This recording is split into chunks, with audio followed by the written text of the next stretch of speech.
alang sa pamilya Panal, ako nga pahasubo or amo nga pahasubo gikan sa distrito sa Northern Bohol, idumalahan sa 5 ka mga lungsod sa San Miguel, lungsod sa Trinidad, Pinonido, Talibon o Hitafe. O gikan usab sa buhatan sa Seventh Adventist sa Central Visayan Conference gikan sa mga administrators. Ako usab nga gipabot usab ang pahasubo alang sa pamilya Panal. Kisa kini ngalan sa asawa gani? Seni. Ha? Sini? Seni. Sister Sini. So amo nga kalipay ang pagdamay kaninyo sa inyong kasubanan karon tungod kay ang mamatyan o usa ka membro sa panimalay, usa kini siya kasakit nga kasinatian. Nga dili ni siya dali maayo. Dili pud ni siya dali nga mawala. Apan kini siya nga kahimtang, usa kini siya nga kahimtang nga dili nato kini siya mapugnan. O dili pud ni nato pwede siya nga talikdan. Kay kita nga tao sa diha ngang sala misulod ni ini nga kalibutan na ang matag usa ka nato nakabaton sa kahimtang sa kamatayon. Ug walay bisan kinsa niini nga exempted. Ang kamatayon walay ginarespeto niini kun bisan unsa man ang imuhang kahimtang sa komunidad. Mo ni gitawag nga ang kamatayon is equalizer siya sa tanan. Ngano man? Thank you. Tungod kay kining kalibutan na adunay dato, adunay pobre. Managkalahi kini siya nga mga kahimtang. Apan kun ang kamatayon moabot niining duha ka klase nga kahimtang sa tao, wa gyud ginapili, walay ginasanto. Bisan unsa man ang ato nga papel niining kalibutan na. Bisan unsa man ang ato nga ginakuptan nga profesyon. Bisan unsa man kataas ang ato nga ginakuptan diha sa relihiyoso nga katungdanan, ang matag usa kanato makasinati gayud niining kamatayon. Kanang ato ginaila nga ginaidolo nga mga religious leaders, kana sila makatabgamtang pud nagkamatayon. Walay exempted. Bisan unsa kadunahan, bisan unsa kadaghan sa mga salapi nga ato ginakuptan, kini dili makapugong sa kamatayon kung maabot kanato nga tao. Kisabay nagdahom nga si Marlon mamata ni atong adlaw.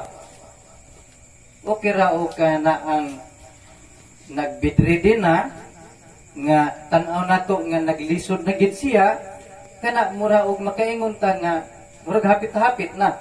Pero kanang mukalit lang imong makuha na diha nga kalit lang katumba, tabangon, lahi ra ba ang kahimtang karon kay mo na nga ayaw gid mo kumpiyansa nga magsakit-sakit mo. Kay ug dad-on gani mo sa hospital karon nga panahon na mura og kada uli og dili paralyzed, patay. Dito na ibutang. Di ba? Nil. Sulod na lang ibutang. Murag lisod na kaayo karon nga I-assist ta ba? mugikan ta sa ato nga balay Tabangi nga ka. medyo lig-un pa ta dadun tas tambalanan. Apan iniguli na to kargado na ang lain na ang gisudlan niini usab. So niini magigsunan ang libro sa Ecclesiastes kapitulo 12 bersikulo 1 paingon sa bersikulo 2 bersikulo 7. Kining pito ka mga bersikulo diha sa Ecclesiastes kapitulo 12 gisummarize niini ang kinabuhi sa tawo. Tinuod ba pastor? Pito lang ka bersikulo gisummarize ang kinabuhi sa tao Ato nga lamtawon kining pito ka mga bersikulo dinhi sa libro sa Ecclesiastes nga atong malantaw nga grabe ra gid ay kamubo sa kinabuhi sa tao. Matud pa sa balang kasulatan nga kini sama lamang siya sa aso nga ato makita sa makadyot o kalit lang mahanaw. Now matud pa dinhi sa bersikulo 1 nagingon siya, hinumdumi usab ang imong magbubuhat sa mga adlaw sa imong pagkabatanon. Sa dili pa moabot ang dautan nga mga adlaw ug magasingabot ang mga tuig sa diha nga ikaw magaingon, ako walay kalipay kanila. Versikulo 2 atong sugdan niini. Ingon siya din while the sun or the light or the moon, kini siya si Haring Solomon manggod, balaknon kaayo ni siya.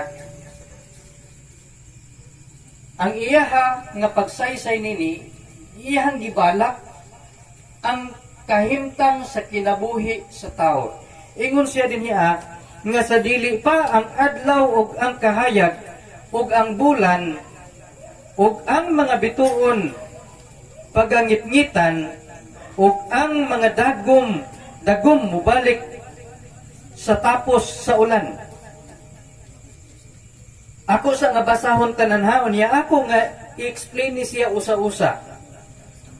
Versikulo 3. Sa adlaw nga ang mga magbalantay sa balay mangurog ug ang mga tawong kusganon managyukbo sa ilang kaugalingon ug ang mga galingan ug ang mga magagaling muhunong tungod kay sila diyutay lamang ug kadtong manambo sa mga tambuanan pagangit-ngitan ug ang mga pultahan pagatakuman diha sa kadalanan sa diha nga ang dinahunog sa pagaling muhinay ug adunay mubangon tungod sa tingog sa usa ka langgam ug ang tanang mga anak nga babaye sa huni paubson.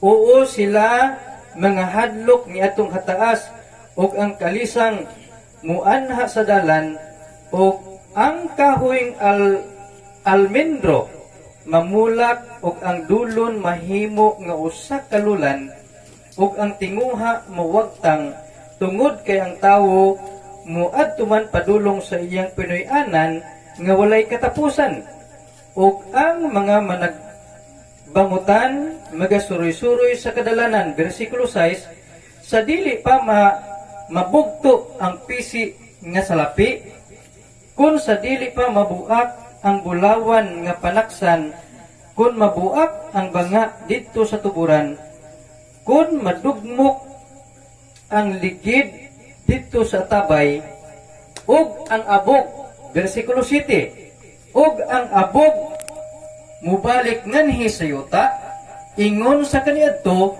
ug ang espiritu mubalik ngadto sa Dios nga maoy naghatag niini. Ang versikulo 7 naghisgot kini siya mahitungod sa kamatayon sa taon sa gani nga Balik. ang abog mubalik ngadto sa Dios. Kinsa man nga abog? The earth. Kita. Kita.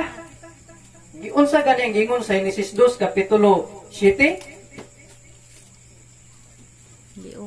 Giumol sa Dios ang tawo gikan sa abog sa yuta o gipurma niya tawo o gihuypan niya sa mga buho sa iyong ilong ug ang kalag nahimong sa ganito ug ang tawo nahimong kalag nga may kinabuhi gikan sa abog sa yuta gihuypan sa gininhawa sa kinabuhi diha sa iyang mga ilong ug ang tawo nahimong kalag nga may kinabuhi. So si Haring Solomon naghihisgot usab dinhi nga ang abog nga mao ang tawo kalag Gihisgutan kita nga ang taong buhi kalag di ay kalag nga may kinabuhi mubalik siya sa abog ug muadto siya sa Dios nga mao'y naghatag niini. Nang ani ato nga basahon. Sa dili pa atong balikan ang bersikulo 1 hingon siya nga hinumdumi ang inyong magbubuhat samtang unsa gani sa mga adlaw sa inyong pagkabatanon. Samtang dili pa moabot ang dautan nga mga adlaw before sickness and death. Sa dili pa moabot kanato ang mga kasakitan. Sa dili pa moabot kanato ang mga problema. Sa dili pa moabot kanato ang mga trahedya. Unsay gingon niya? Hinumdumi. Hinumdumi ang inyong magbubuhat sa panahon sa inyong pagkapatanon. Samtang kusgan pa ta mga igsuon, mauni siya ang panahon diin kita makahimo sa insakto nga pagpangalagad ngadto sa Ginoo. Kay sa panahon gani nga aduna natay mga balatian lisod na alang kanato ang pag-adto sa simbahan. Kung anaa nata sa atong tagsa-tagsa ka mga higdanan tungod sa mga balatian, dili na kita makahimo pa sa pagtunog ngadto sa altar. Subusa niyon siya hinumdumi ang inyong magbubuhat samtang may kusog pa kita.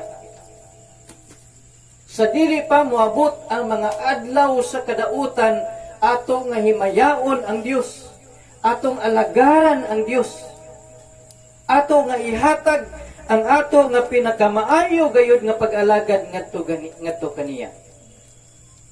Nga naman, kaninis nga samtang ang adlaw ug ang bulan ug ang bituon sa dili pa moabot ang ilahang kangit-ngit, kinahanglan nga mubalik ta ngadto sa bersikulo 1 nga ato nga hinumduman og himayaon ang Dios.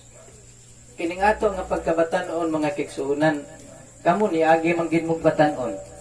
Di ba sa inyoha nga pagkadalaga, grabe garbusa kayo ta tungod kay hamis pa kayo ta og naong. Wala pa kayo'y mga kunot ang ato ang mga dagway. Ang atong agtang wala pa kayo'y mga linya. Karon gani nigatubang nato sa amin bitaw, murag taog masagbuyo kay nig-anak na nato, makita na nato ang ato ang mga wrinkles. Mingon dayon ta tiguan na gid ko. Bisan unsaon nato pahimihiyong pero makita na nato nga kani ang mukunot gyud ang atong dagway bisan unsaon nato butang gihagsin sanso. Or unsa pa na nga klase nga mga sabon nga atong ginagamit karon. Unsa may mga sabon nga pinakanindot gamiton gani? Ha? Kini si ma'am okay mura og na ang perla. Mami na ingon nila nga uli. Og bugason gid gani mo kaayo. Gamit mo perla kay perla mo na siya muputi gani ang kuat. Ang microphone sige. Labuhonon? Naong ko ba kaha? Muhamis mo gani.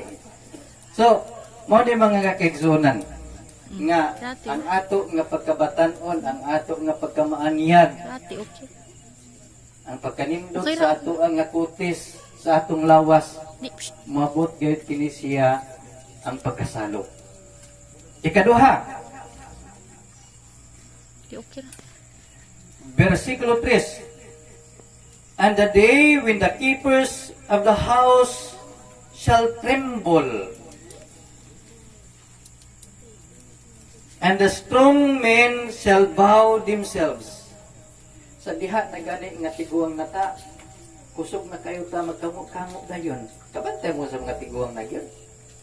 Diba, usaya mag-ana-ana, ano usaya ko, magsige na malagtando, wag ilang gilingo-lingo.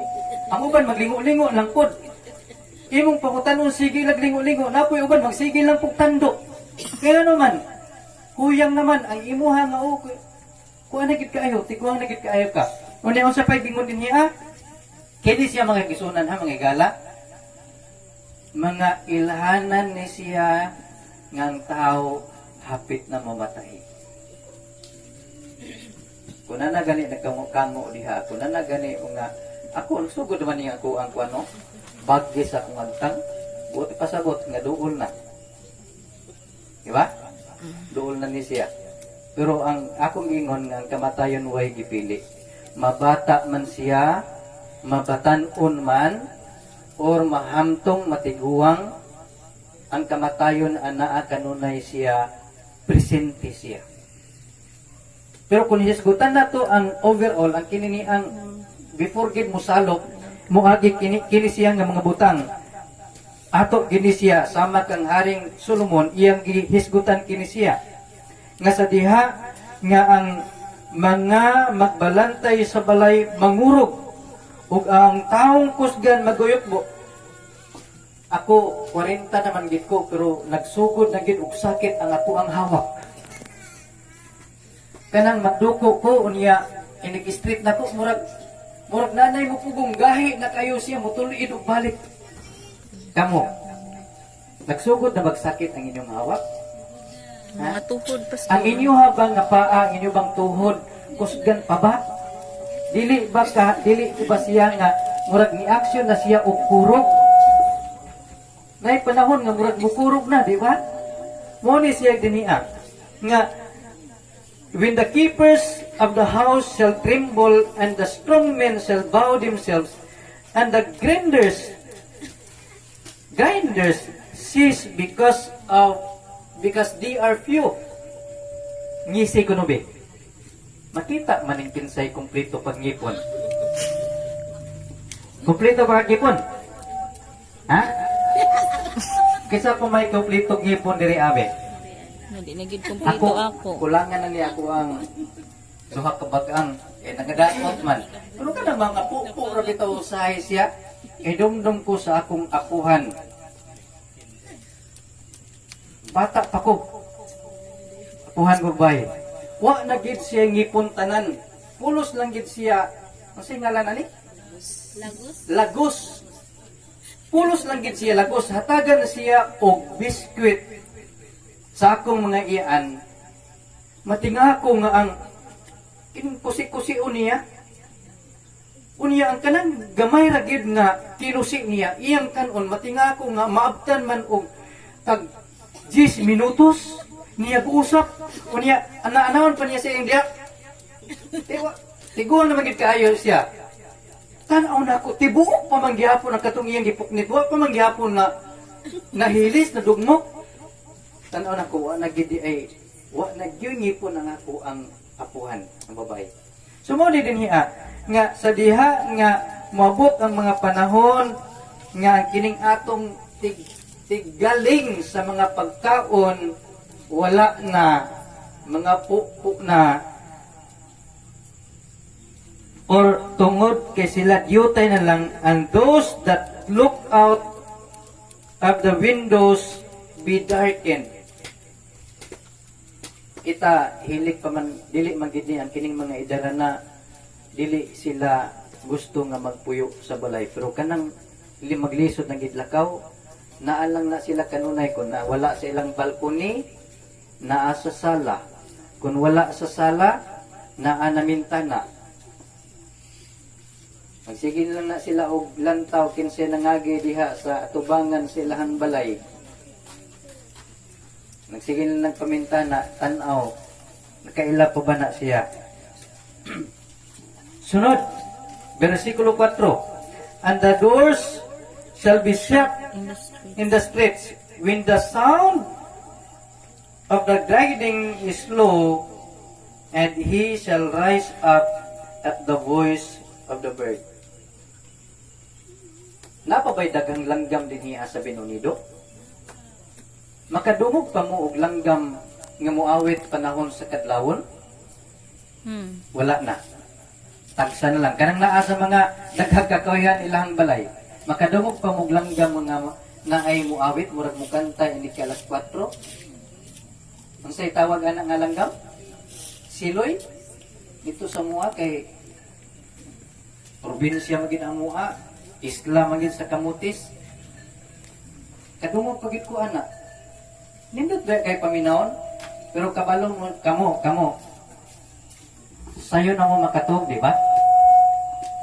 Pero panahon nga makatog mo, lisod mo pukawon, dili.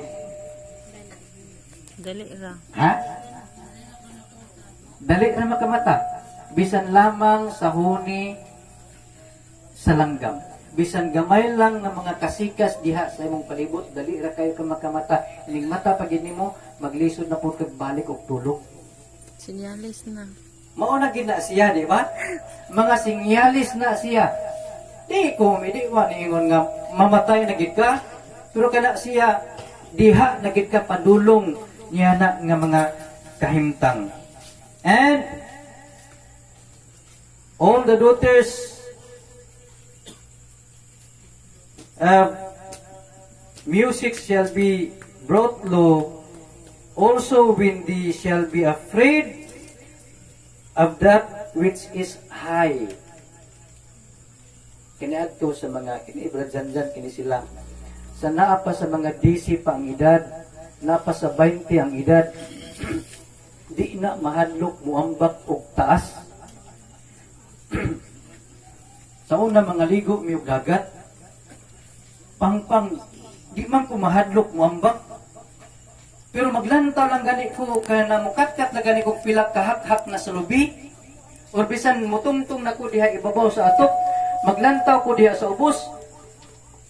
Mura na ko og kulbaan ako. Pero sa una batanon pa, way hadlok-hadlok muambak bisan unsa kataas. Ang mga idaran karon mahadlok na sila og mga taas nga mga dapit. Na tinuon gyud. Di na ganahan nga mo atong mga taas nga mga dapit.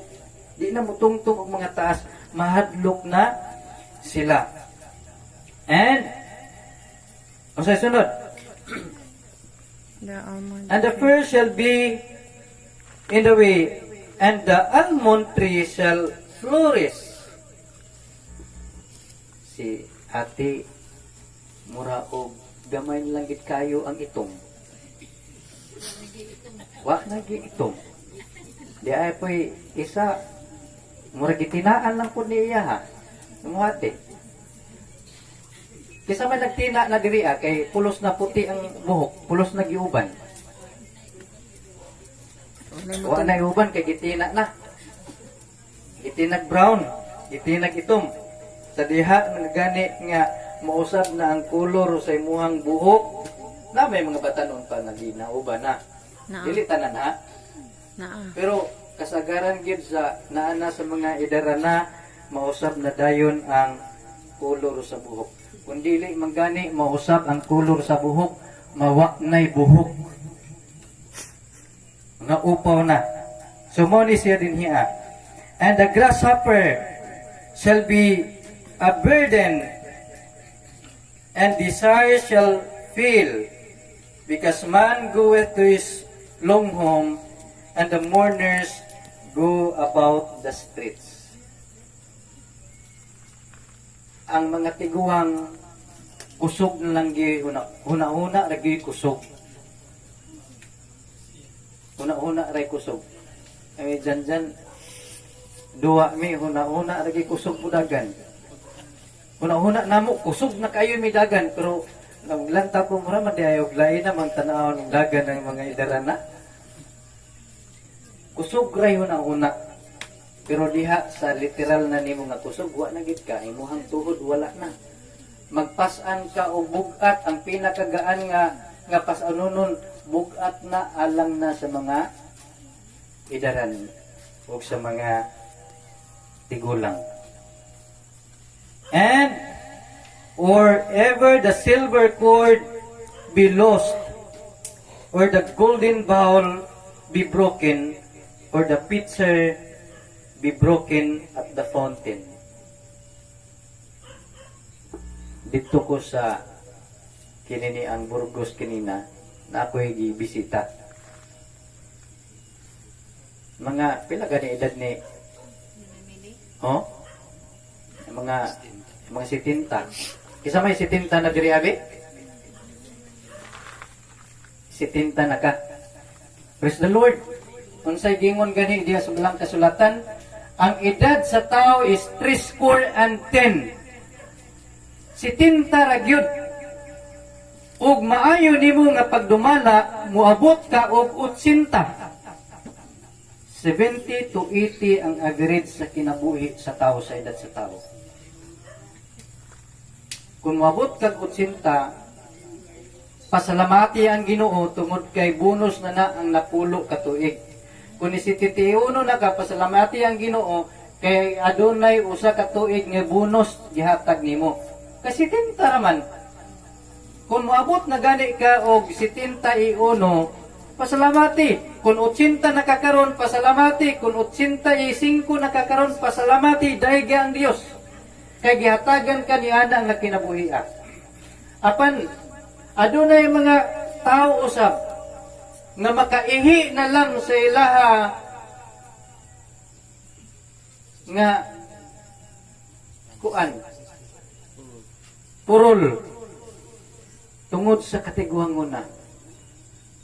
Abi manako mga bata ray suluban og pampers, hasta man po dihay ang mga tiguang suluban na po og pampers, kay dili na makapugong sila sa ilaha, mubuto na antod nga makaihi. So mo ni siya ang mga kahimtang sa kinabuhi sa tao. Ang versikulo 7 nagaingon dayon, then shall the dust return to the earth as it was, and the spirit shall return unto the Lord who gave it. Sumuni siya ang kahimtang sa kinabuhi sa tao, mga kaigsunan. Busa unsa may angayon nato nga pagahimuon. Unsa may ato nga buhaton samtang anaa pa kanato ang kusog. Si Apostol Pablo naghisgot siya. Nagingon siya sa Roma Kapitulo 14 versikulo 8 nga kay kun kita buhi magkinabuhi kita alang sa Ginoo, o kun kita mamatay kita alang sa Ginoo. Busa kun kita buhi o kung kita patay, iya kita sa Ginoo. Si Apostol Pablo wala siya nahadlok nga siya mamatay. Diha sa iyahang sinulat sa ikaduhang Timoteo Kapitulo 4 versikulo 7 paingon nga to sa bunuay, natapos ko ang akong pagdalagan sa lumba ug sukad karon ginatagana alang kanako ang purong-purong sa pagkamatarong. Kita ka mga kaigsunan, mga higala, makaingon baka kita sa katapusan sa ato nga gininhawa nga Ginoo, nabuhat ko ang tanan nga ako nga buluhaton, nangalagad ko kanimo sa insakto nga pagpanglagad. Natapos ko ang ako nga lumba niining akong pagdalagan niining pagtuo. O ginatagana nimo kanako ang purong-purong sa kinabuhi nga walay katapusan. Kung mao kini ang ato usab nga pangandoy, kung mao usab kini ang ato nga bitang last will of testament ba na siya? Kanang mga panaminit-minit ba? Manaminit na ta. Ang mga babae ba ya, mga asawa, mulakaw, kusog kaayo, manaminit. Yan nga, gang, mulakaw ko, paliho ko bubo sa kananaang tanumha, ang kanding hipusa kay init na, ang manok sa buri kay gigutom na, muli ko, dapat nanay tubig ang kininiang banga. Pero si Apostol Pablo ningon siya, natapos ko ang akong paglumba sa dalagan. O ginatagana alang kanako ang purong-purong sa pagkamatarong. Mga kaigsuonan, ang Pilipos 1:27 nagingon, kay alang kanako ang pagkabuhi o ang pagkinabuhi mao si Kristo, o ang pagkamatay mao ang pagdaog. Ang kamatayon dili kapildihan sa mga tao nga nangalagad diha sa Dios. Ang kamatayon usa kini kakadaogan, ingon sa Apostol Pablo, ang pagkinabuhi mao si Kristo, ug ang kamatayon mao ang pagdaog. So alang dahil kanato, dili nato kabalakan nga kita mamatay. Kay alang kanato nga mga magtutuog, alang kanato nga mga Kristohanon. Kung mabuhi man ganita, mabuhi kita alang sa Ginoo. Kung mamatay man ganita, ang atong kamatayon o sa kini kakadaogan alang kanimog alang kanako, kay diha kita nangalagad sa Ginoo. Nini kagabihuna si Gining Hesus nagingon, I am the way, the truth, and the life. and the life. And no one can come to the Father except Through me. by me. Siya mao ang dalan, ang kinabuhi, Kamatuoran. ug ang kamatuoran. Ug walay magkaadto samahan kundili pinagi kaniya. Ato panlimbasugan mga kaigsunan. Ato seryosohon ang ato nga pagpangalagad. Kay ang atong handom langit. Wa kita nagampo nga maimperno ta. Ang ato ganina nangadji nga malangit gyud unta ang kalag ni Brad Marlon. Pero alam kanako mga kaigsunan, ang atong iyampo, ang atong kaugalingong kalag, ang atong kaugalingong kinabuhi. Nga kinahanglan nga malangit kita, ang atong tumong mao ang langit. So kung magkinabuhi na malanggani ta, ato na lang gid seryosohon nga manginabuhi ta or magkinabuhi ta alang sa Ginoo. Ato nga gamiton ang atong kusog sa pag-alagad ngadto sa Dios. Kay kung kini mawala na, dili na kita makahimo pa sa pagpangalagad sa Ginoo. Nining kagabiuna alang sa pamilya panal o kanatong tanan. Ang akong hagit sa matag usa. Nga kung mamatay man ganita, mamatay kita diha sa Ginoo. Kung mabuhi ta, mabuhi kita alang sa Dios. Kay kung si Jesus mubalik siya alang kanimo ug banhawon kita gikan sa mga lubong aron sa pagsugat kaniya ngadto sa kalangitan ug makikiuban kaniya hangtod sa walay katapusan. Ang Dios magapanalangin kanato. Amen.